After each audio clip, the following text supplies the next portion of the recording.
সামনেই আমাদের বাঙালিদের শ্রেষ্ঠ উৎসব দুর্গাপুজো।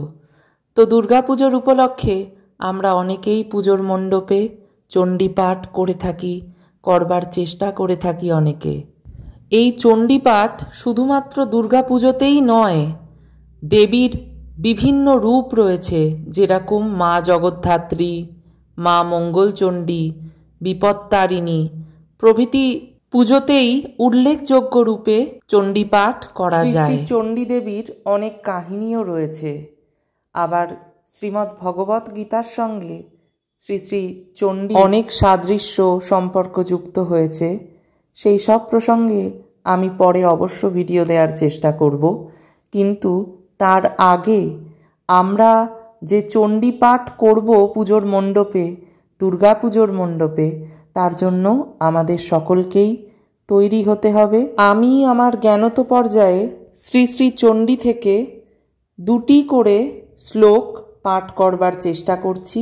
আমার পাঠ শুনে কেউ যদি কিছুটা হলেও অনুপ্রেরণা পাও, কিছু যদি শিক্ষণীয় বিষয় তোমরা গ্রহণ করে ব্যবহারিক প্রয়োগ করতে পারো, সেখানেই আমার সার্থকতা।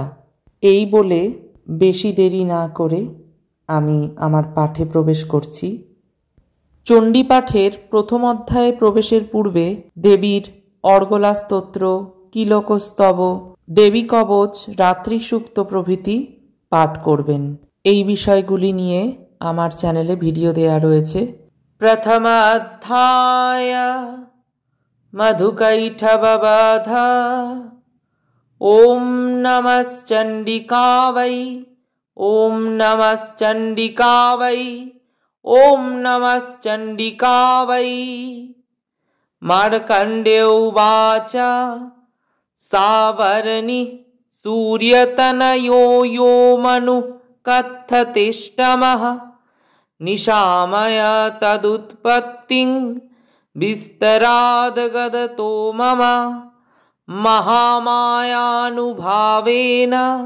যথা মন্বন্তরাধিপः स बभूव महाभागः सावर्णिस्तनयो रवेः।